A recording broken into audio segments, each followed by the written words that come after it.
Yo, what's good, YouTube? It's Stories of Yonko back here with another video. I know, about time, right? So much has gone on in the boxing world since I made my last video. But, hey, man, y'all know how I get down. I'm like the worst YouTuber ever. But I speak facts, though. So it makes up for it while y'all sit over here and y'all drown in all these narratives from these fanboys for months. Here I'm back to save y'all. We are in a much better position financially, mentally. We're just not going through what we was going through months ago. What I've been complaining about, like, man, I'm working on this, I'm working on that. We still working on getting our new bike, but, you know, that's going to be on the other YouTube. But look, man, so much is going on in the boxing world, but we just got to get back to the basics. And I've been wanting to talk about this, just seeing the stuff over the last couple of months, and nobody really calls it out. Devin Haney, DHP, and Bill Haney are the biggest clout chasers in the sport of boxing, and it's ridiculous. I'm not saying it from the standpoint of hate. I don't hate Devin Haney or Bill Haney. Like, my favorite fight from him is against Regis Prograis, but it's just, for me, I rooted so much for Devin Haney, but I didn't realize how much of a gap it was between him and his peers until I just started to see them elevate, right? And I just started to see him kind of stay the same and even regress. And now it's just the cat is kind of out of the bag. The jig is up, right? And you know how they say this fighter won't get their credit until they retire, such as a Floyd Mayweather. They still don't want to give Floyd his credit. But the thing is, I don't think guys like Keyshawn Davis, Shakur Stevenson, even Tank, Tio aren't going to get their credit until Devin Haney loses again. Because there's still this thing where people are ready to put Devin Haney, or they have put Devin Haney back in conversations that he hasn't earned to be back in yet. People thought because he beat Brian Norman Jr. that means that, oh, he goes back to competing with Shakur Stevenson and goes back to, you know, oh, he would watch Keyshawn Davis, he would do this, he would do that. And that's just not how it works. Like, Devin Haney fans and fanboys have been so desperate to put him back into this position and keep that same allure that he had back at 135 before the Ryan Garcia fight, to where it's like any little thing that he does gets put on this major, massive pedestal, even if it's not that impressive. The Brian Norman Jr. fight wasn't that impressive, you know? That thing was 4 rounds away from being a draw. Not 4 rounds, my bad. 2 rounds away from being a draw. Because Devin Haney wasn't as dominant as y'all make it seem like within that fight. After the knockdown, it became a clinch fest. It became very sloppy on both fighters' ends. Brian Norman Jr., the fight was there to win. It's just that he didn't have the tools. It wasn't that Devin Haney was just this levels above him and he was so dominant. No, Brian Norman Jr. was just inexperienced. Who had Brian Norman Jr. beat up until that point to be the guy at 147? People call him the boogeyman because Boots had already moved up. Barrios was hiding. Stanionis had already been beat by Boots. There was no boogeyman. The boogeyman already moved out the division, right? And when I called Devin Haney the biggest clout chaser, it was already exposed that, dude, you only tried to fight Boots after he left the weight class. What Devin Haney and Bill Haney specialize in is the allure of wanting to fight anybody, not actually wanting to fight anybody.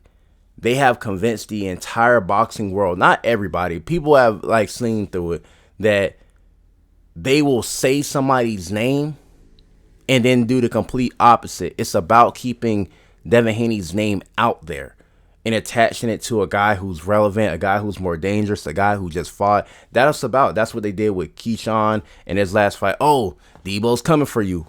Have we heard an update from that? No, we haven't, because he's not trying to fight Keyshawn. He has no intention on ever fighting Keyshawn. The moment that they saw opportunity to get an easy cherry pick, like along with a belt, you know, It was Rolly Romero, right? But the money wasn't there. They said, hey, bet on yourself. Yes, it's a cherry pick. And he knows it's a cherry pick. Everybody knows it's a cherry pick. But guess what? It's masked as what? A unification. So it's justified, right? Okay. So go fight Rolly. Oh, the money not there? Nobody's paying a king's ransom to watch you fight Rolly Romero if they know that you're going to win. It's a stylistic mismatch. But it's like they're in no hurry to make the Keyshawn Davis fight. There's a reason why Devin Haney has not fought in 6 months. There's a reason why he has not fought in 6 months, and people don't want to keep it real. Brian Norman Jr. just fought. Keyshawn Davis has fought twice. Shakur doing whatever Shakur does. Shakur doesn't have to be in a hurry. He fought in January, right? But Abdullah Mason's about to fight. Bam Rodriguez is about to fight. Dave Benavidez has fought. Like, damn near everybody on that card that Devin Haney was on in November has fought but him. And it's for a reason. It's not because nobody is ducking him. It's because Devin Haney only wants fights that he can win. Bill Haney only wants fights that he can win. That's it. And it's like they get into the cycle of calling other people clout chasers for wanting to fight them. But in reality, they are the biggest clout chasers. The whole little thing with Tiger Johnson during the Shakur T.O. Fight weekend or fight week, clout chasing, right? Oh, the whole Bill Haney, oh, we want the winner of this and that, then nothing happens. Oh, Debo's coming for Shakur, coming for the little brother, nothing happens. Oh, we want Xander Zayas or whatever, nothing happens. That's what I'm saying. Oh, we want Boots, nothing happens. Oh, the hit list, nothing happens, bro. Like, nothing happens. It's like when you see DHP, it is heavy, heavy, heavy on the P, bro. Devin Haney Promotions. It's about promoting. And the thing is, I'm not mad at that. I didn't say all that to say this. I'm not mad at that. They're in the business of making the most money while building Devin Haney's name up, right? To be seen as this guy. But the issue with that is that Devin Haney, unfortunately, has been brought into an era with other generational talents. And I don't think Devin Haney is a generational talent. I think Devin Haney is a very hard fucking worker. That's what I think Devin Haney is. I think guys like him, Lamont Roach, very, very hard workers, man. Everything that they have, they worked for. Their skills, they worked for through years. Discipline, they worked for. But when I look at generational talents, guys, they just have God-given ability, God-given gifts. I look at a Keyshawn Davis. I look at a Tank Davis. I look at a Ryan Garcia even, I look at a Shakur Stevenson, Jerron Boots Ennis, a Terrence Crawford. Like, I see guys like that, Bam Rodriguez, Naoya Inoue, Dimitri Bivol. Like, even though I think Bivol is like a mix of hard work and just amazing talent. Better BF. Like, I'm looking at these other guys. Those are true generational talents, man. Like, what they can do, like, other fighters can't do because it's given. It's something that they just have. They have the intangibles. I think Devin Haney has a good bit of tangibles, but he doesn't have the intangibles. So it's like trying to make up for his lack of power, his lack of offense, his lack of skill, and just keeping his name. It's like Bill Haney is the greatest promoter in the sport of boxing because he has convinced a group of people that Devin Haney will fight these guys that he never will fight. Just by saying their name. He has convinced people that Devin Haney can beat some of these guys without actually having to fight them. Anytime Keyshawn Davis' name is mentioned, it's like, they're saying, oh, he should go fight Brian Norman Jr. They're pushing everything off. Like, dude, I don't even think they want the Ryan Garcia rematch. Because regardless of Ryan Garcia technically cheating, the dosage that he took on the day of the fight, Not before, not months or weeks. It's the day of the fight after smoking, drinking, missing weight, you know, not being in camp, taking it seriously or anything. Like, there's no small doses of ostarine that's going to offset that. Not even a large dosage is going to offset that. You know, that's just not how PEDs work. Stuff like that has to be in your system a while to take effect, and it's still not going to counteract like what you've been doing to your body before then. You still have to put in the work. It's just like when people say with steroids, you're not going to take steroids and just blow up. You still have to go to the gym. You still have to work out. You still have to eat a certain diet. You know, you're just not going to blow up like that. It's like with anything. But, you know, people are ignorant, and people choose to be ignorant because it suits their narrative that Devin Haney got cheated, and he didn't get cheated. He didn't get cheated. Like, Devin Haney, he had some defensive flaws that led to him losing that fight, and that's okay. That's okay. People act like Ryan Garcia wasn't knocking niggas out with the left hook beforehand. It wasn't like Devin Haney was respected for his chin before then, right? Devin Haney has showed that he could be hurt against Linares. Ryan Garcia has knocked out plenty of people with the left hook.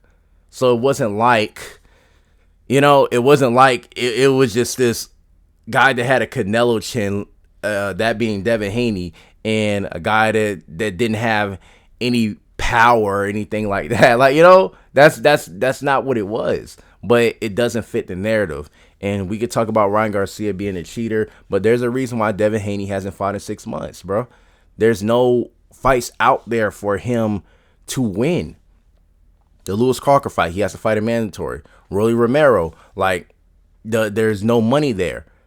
Devin Haney not only does Devin Haney want you to pay for the event, he wants you to give him a guarantee. He's not even under your banner.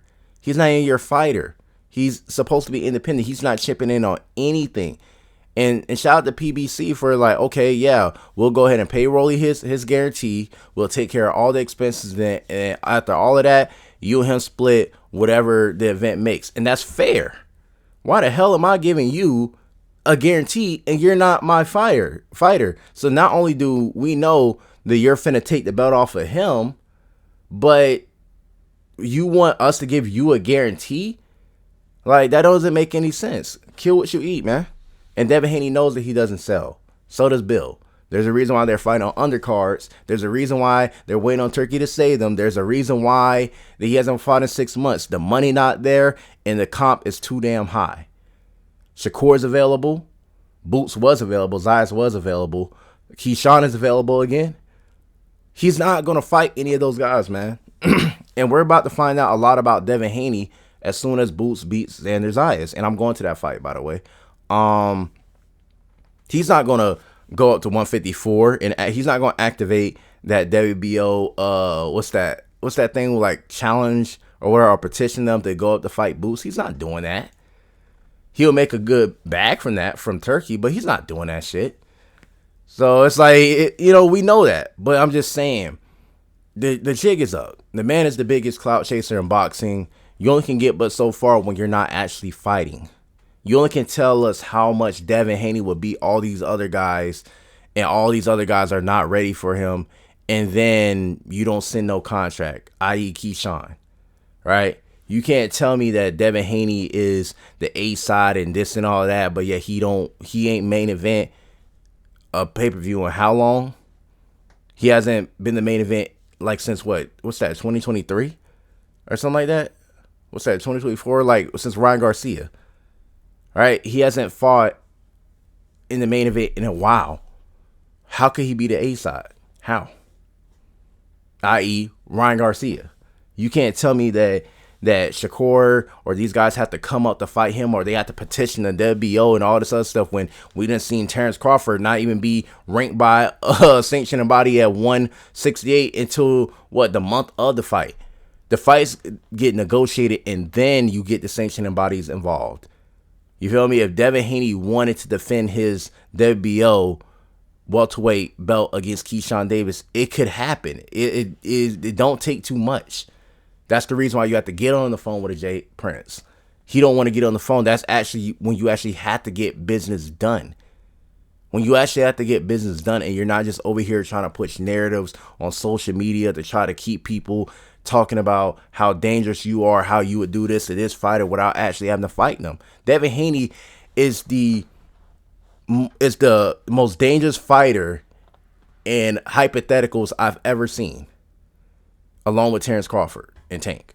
You know, they are the most dangerous fighters in hypotheticals, but yet they won't put any pressure on their fighter to actually go fight the guy. Go fight him. Go send a contract. The fans will say they will do all of this and then put no pressure on them to actually fight. They don't ask no questions. They just go along with it. But it's just, the clout chasing is crazy, man, at this point. And it's just, I can't acknowledge Devin Haney in the same light as his peers, man. I just can't, because I see through the gimmicks. Like, I don't see any gimmicks when it comes to Keyshawn. Yeah, he be trying to pretend to be crazy, but Keyshawn actually wants to fight these guys. Shakur actually wants to fight these guys. And believe it or not, whether if you call Ryan Garcia a cheater, he wants to fight these guys. I believe that Ryan Garcia wants to fight a Shakur Stevenson. I believe that, like, it's very few guys in boxing that are ducks. And it's like the blatant ducks, like, those are the most inactive guys. Simple. That's all I got to say. Peace.